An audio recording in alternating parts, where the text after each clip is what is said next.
que concierne a la construcción de la nueva Facultad de Medicina. Es necesario explicar que el 21 de mayo de 1951, hace 70 años, se inició el proceso de formación de médicos en nuestro país. El doctor Octavio Méndez Pereira, primer rector de la Universidad de Panamá, inauguró la Escuela de Medicina. Inicialmente, esta Escuela de Medicina aceptaba unos cuantos estudiantes. Probablemente a lo largo de los 5 años podían haber cerca de 100, 150 estudiantes. A medida que transcurrieron las décadas, el ingreso a la Facultad de Medicina fue mayor. A partir de la década de los 70, comenzamos a aceptar cerca de 140 estudiantes por semestre a la Escuela de Medicina, es decir, 280 estudiantes al año. Al mismo tiempo que aumentó la matrícula en la Escuela de Medicina, se crearon nuevas escuelas. Por ejemplo, en la década de los 80 surge la Escuela de Tecnología Médica. En el 2000 surge la Escuela de Nutrición. También se creó la Escuela de Salud Pública y se introdujeron otras carreras de las profesiones de las ciencias de la salud, como la licenciatura en salud ocupacional, técnicos en urgencias médicas, la licenciatura en radiología.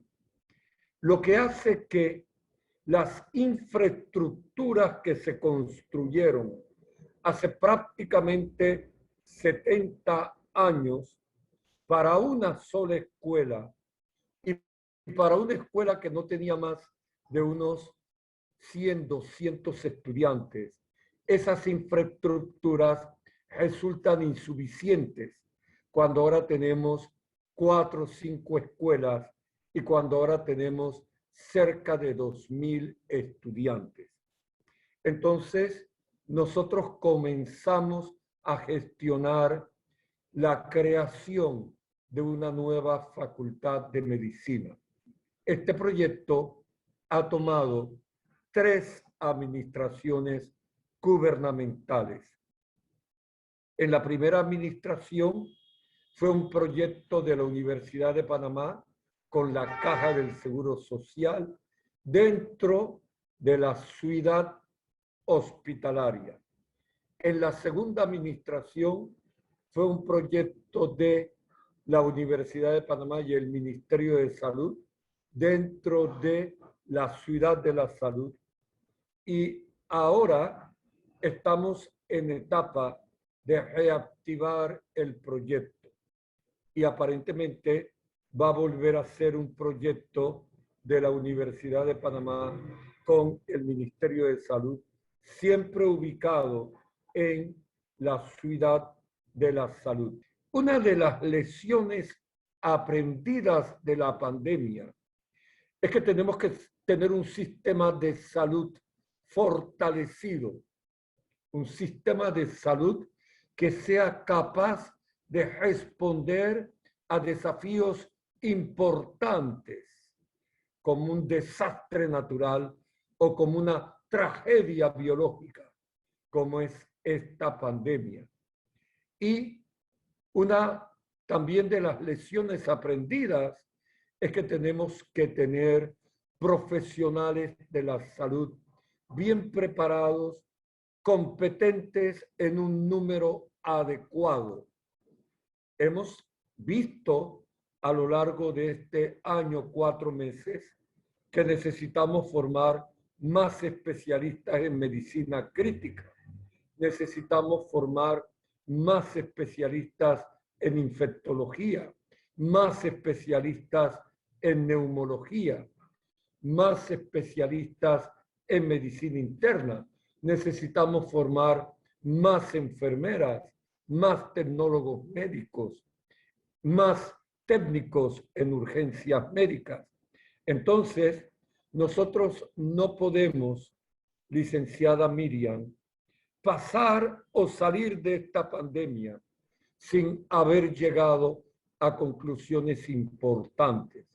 Que el sufrimiento de haber perdido más de 6.000 compatriotas, de haber tenido centenares de miles de panameños afectados, de tener centenares de miles de panameños que están pasando por dificultades económicas, de haber tenido el eclipse del sistema educativo a lo largo de más de un año. Nosotros no podemos salir de esta pandemia sin lecciones aprendidas. Y una lección aprendida es que tenemos que tener la formación de los profesionales de la salud en la parte superior de nuestra agenda. Por ejemplo, ¿qué hubiese sucedido si hubiéramos tenido la ciudad de la salud o ciudad hospitalaria, como se le llamó inicialmente, construida cuando comenzó la pandemia? Probablemente no hubiéramos pasado por las dificultades que hemos pasado actualmente. Entonces, hay proyectos que van de administración a administración gubernamental, pero son proyectos que representan necesidades del Estado panameño y son proyectos que se deben ejecutar. No se ejecutó la ciudad hospitalaria, después llamada Ciudad de la Salud, y vimos que no teníamos cuidados intensivos adecuados o las otras salas que necesitamos. Que no vivamos 10 años más sin tener una facultad de medicina construida. Que no vivamos 10 años más sin tener el hospital del niño. Que no vivamos 10 años más sin tener el instituto oncológico. Son necesidades del Estado panameño. Exacto. Doctor, usted ha mencionado dos puntos importantes. Uno, que es la necesidad que tienen de formación de más especialistas. El déficit de especialistas fue un tema de discusión a lo largo de la pandemia, pero ¿qué impide, además de la demanda en el sistema público, contar con esa cantidad de especialistas que necesitan? Yo diría, para ir precisando sobre su pregunta, que más importante que la cantidad de médicos es la distribución geográfica. Hay una mala distribución geográfica de los médicos especialistas, la mayoría de los cuales se concentran en los centros urbanos, y hay mayor déficit en las áreas rurales.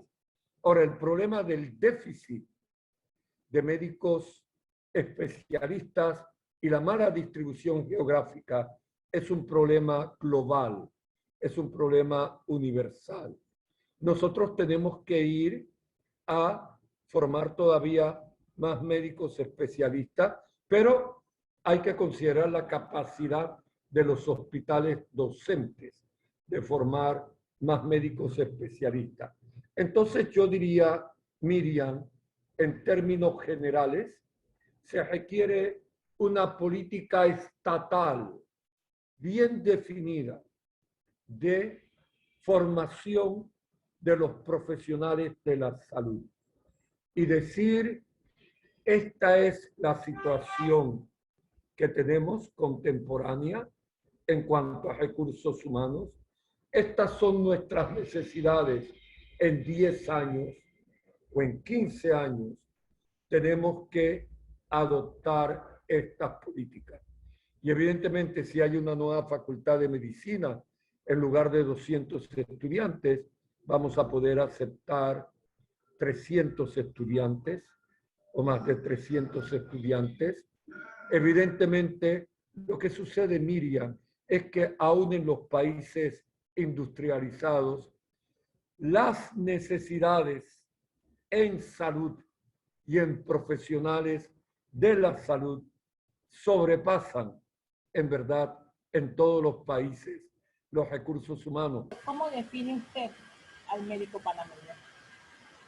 El médico panameño enfrenta los mismos desafíos que el médico en cualquier otro país occidental. Es un médico muy bien formado desde el punto de vista académico y científico. Es un médico con vocación de servir. Pero Miriam, tenemos que analizar que estamos frente a un sistema de salud disfuncional y se encuentran muchas dificultades. No hay medicamentos muchas veces, no hay equipo o no hay insumos muchas veces. Usted sabe, nosotros en lo que concierne al seguro social, hasta la década de los 70 se atendían los cotizantes, pero a partir de esa década se atienden los cotizantes y los beneficiarios.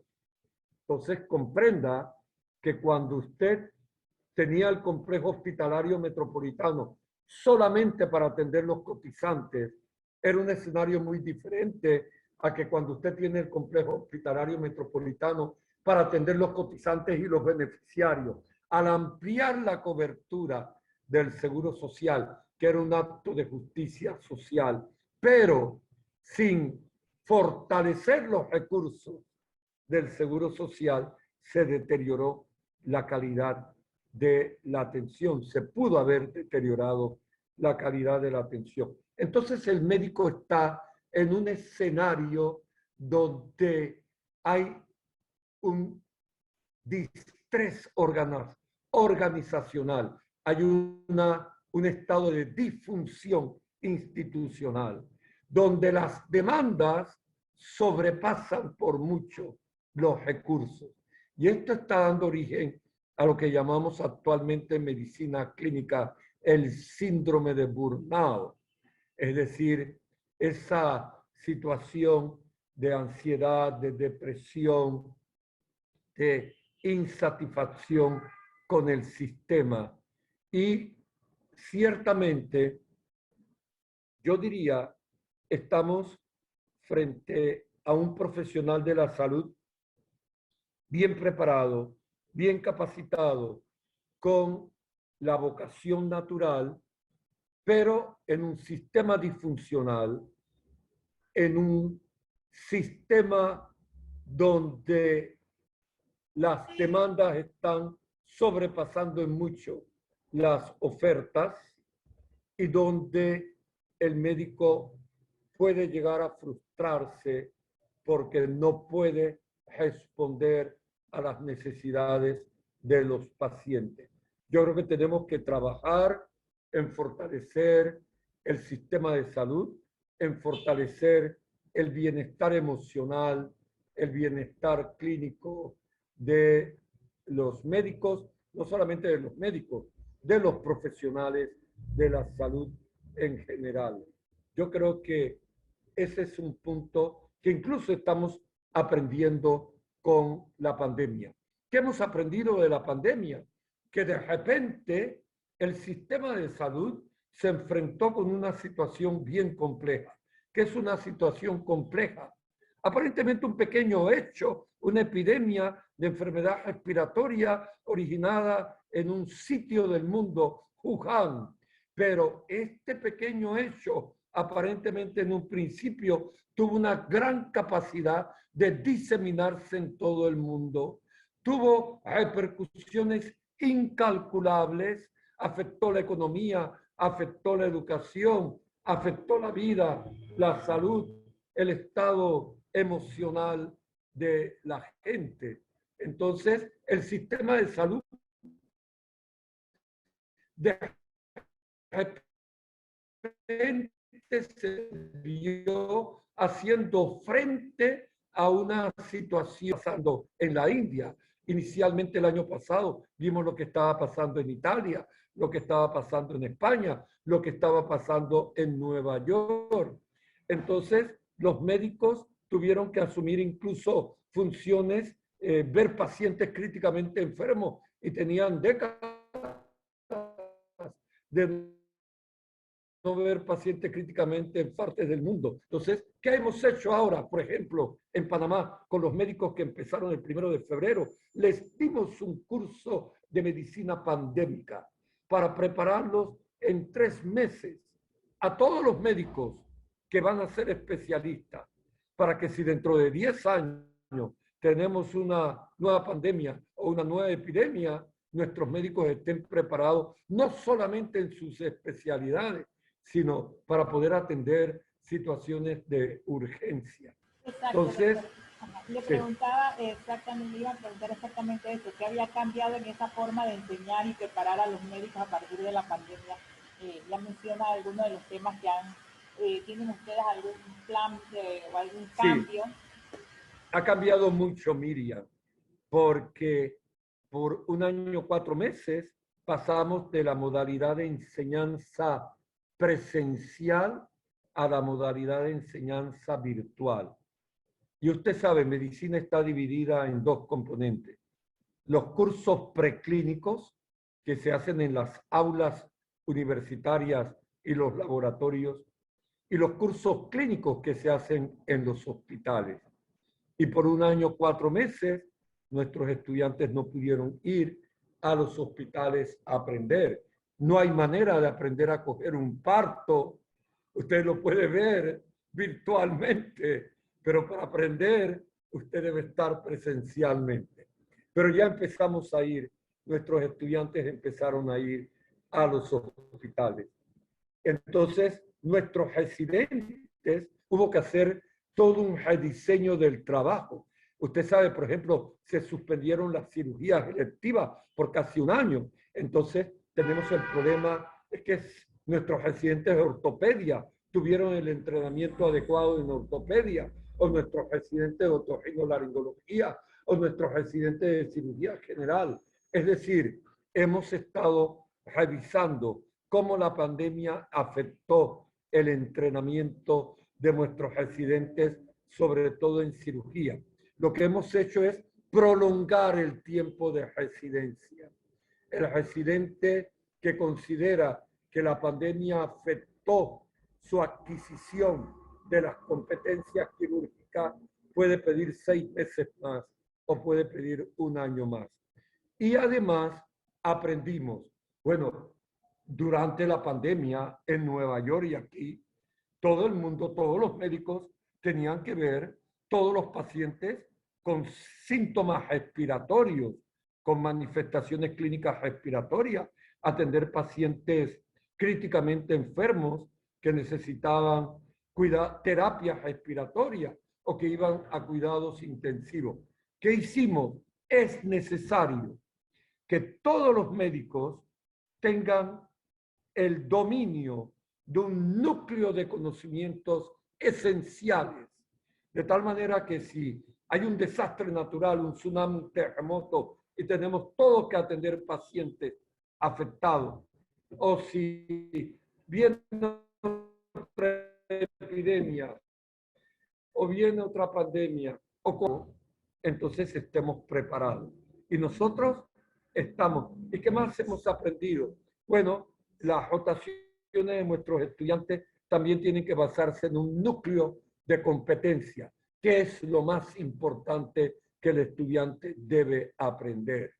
Porque ahora usted comprende, ya no podemos mandar 4 estudiantes con un profesor por esto del distanciamiento. Tiene que ser un estudiante por un profesor. Ya no podemos mandar 4 semanas a un estudiante a rotar. Ahora tenemos que mandarlos 2 semanas, mientras que la situación se controla completamente. Entonces, hemos dicho, bueno, en 2 semanas hay que enseñar lo más esencial, lo más importante. Así que estamos rediseñando todo y actualmente estamos trabajando para contestar preguntas clave. Primera pregunta clave, ¿cómo la pandemia ha afectado el sistema de salud? ¿Cuáles son las lecciones aprendidas? Segunda pregunta clave, ¿qué tenemos que hacer para terminar con un sistema de salud más fortalecido? Tercera pregunta clave, ¿cómo debemos adaptar la formación de los médicos a lo que el sistema de salud post pandemia va a necesitar? ¿Tienen la respuesta a todas estas preguntas, doctor? Estamos trabajando fuertemente en eso. Decano de la Facultad de Medicina, cuando escucha quizás en los medios, quizás en la población, esas quejas hacia los médicos, que todos estos comentarios en verdad sostienen lo que nosotros ya sabemos. La medicina ha llegado a ser muy compleja.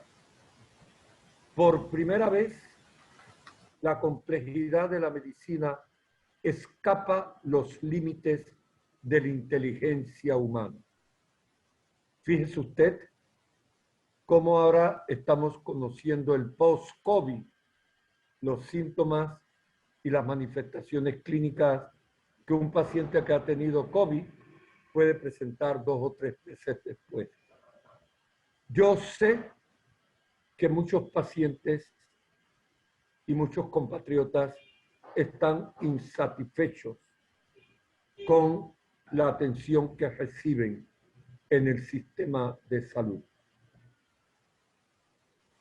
Yo sé que tenemos que hacer todavía más un esfuerzo para dar lo mejor a nuestros pacientes, aún en las condiciones más adversas. Pero es necesario, Miriam, comprender, e insisto en esto, que tenemos que trabajar sobre la desigualdad socioeconómica. En tanto que haya pobreza, hay obesidad de la pobreza. En tanto que haya obesidad de la pobreza, habrá diabetes, habrá enfermedad cardiovascular, habrá insuficiencia renal, habrá trastornos psiquiátricos. No hay sistema de salud en el mundo, ni siquiera en los países industrializados, que tenga los recursos para hacer frente a las epidemias de las enfermedades crónicas. Y evidentemente nosotros tenemos que actuar sobre la pobreza y en verdad tenemos que ver cómo fortalecemos el sistema de salud. Usted comprende, Miriam, ¿cuántos pacientes con cataratas se quedaron sin ser operados en el año 2020 y en lo que va del 2021? ¿Cuántos pacientes con cáncer se quedaron sin su debido tratamiento? Es decir, estamos en una situación, como yo les decía, con una enorme cantidad de demanda. La solución a los problemas que usted plantea, en parte requieren de un médico más decidido a dar todos sus conocimientos y competencias al paciente a pesar de las adversidades. Pero eso no es suficiente. Tenemos que corregir los errores del sistema. Hay que acabar con la corrupción que pueda haber en el sistema de salud y hay que acabar con la politización del sistema de salud. De tal manera que las instituciones de salud tengan los medicamentos, de tal manera que en las instituciones de salud estén personas capaces en todos los puestos administrativos y técnicos. Así que yo diría, sí, los pacientes tienen razón.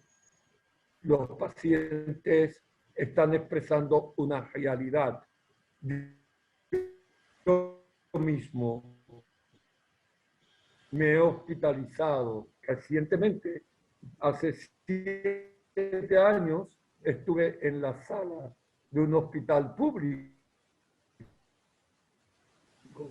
y pude ver cómo estaba posible entrar en el baño sanitario por el estado en que estaba el baño sanitario. Entonces, nosotros sabemos y reconocemos. Lo que hay que hacer en el siglo XXI es una alianza entre los pacientes y los médicos para luchar por un mejor sistema de salud. Yo diría, todo eso que dicen los pacientes debería traducirse en una alianza entre los médicos y los pacientes para luchar por un sistema de salud de mejor calidad, más humano, más seguro, donde todos nos podamos sentir satisfechos.